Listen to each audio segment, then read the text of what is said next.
One of the disadvantages that we believe the wheat crop has is if you compare it to corn and soybeans, there's so much good early growth. It just seems like it traps a lot of moisture, which right away sounds good. But the problem with that is we see more early season diseases and sometimes more early season insects as well. We want to talk today about how to solve those problems and if it's even necessary to solve those issues. So let's start with the disease piece. And when we think about wheat, one of the challenges of this crop is we don't have enough disease tolerance built into the genetics. Yeah, but that said, we do have fungicides that are systemic in that plant for seed treatment. So it all begins with the seed treatment. And yes, you can get by without a seed treatment if you're in a really dry area. But the problem is, in some years, when you actually have moisture, you may give up more yield than what that seed treatment cost for the next 5 years. That's often what we see with these seed treatments in wheat is, hey, I gained nothing, I gained a bushel, I gained almost nothing, then I gained 5 or 6 bushels.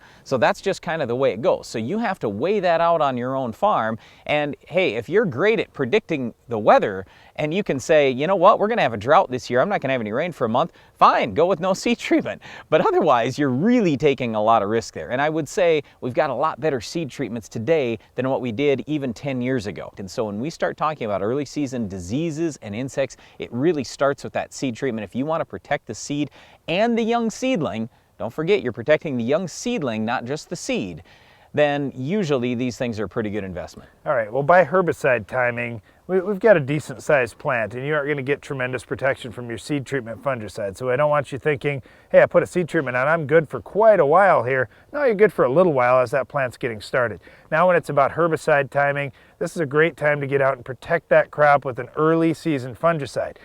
As far as product selection goes, I'll just say this, if you're using the same fungicide that you used 5 years ago, you're probably making a mistake. Not because those fungicides are terrible, but there's been such a reduction in prices. There's been many more generic products that have been introduced into the market. There are just a lot more choices, a lot more options right now that you didn't have 5 years ago. Also, I think you're going to get great protection.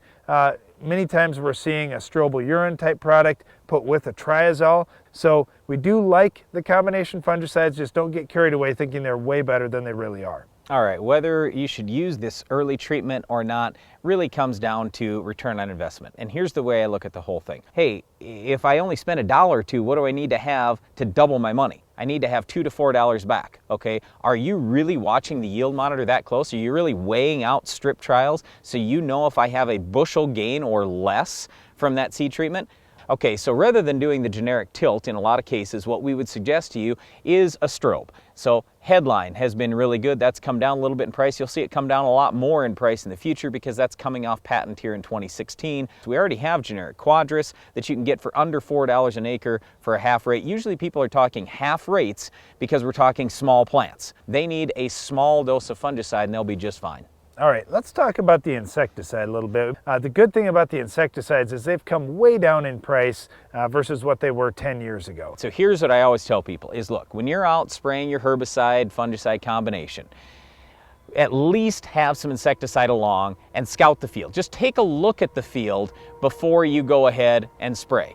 If you find bugs out there, you find harmful bugs, spray them. It's very inexpensive to do it, just get it over with right then. But if you're going through the field to get it all sprayed and then a few days later you realize, oh, I guess I have some bugs out there. Well, now it's too late. Now you're gonna have to make another trip. It's real easy to throw the insecticide in when you're doing these other things in the field. All right, one last topic here, Brian, that I wanted to bring up is just scouting in general. Before you're gonna spray, scout the field real quick. See if you see some bugs. If you do, it's very cheap to throw in a product.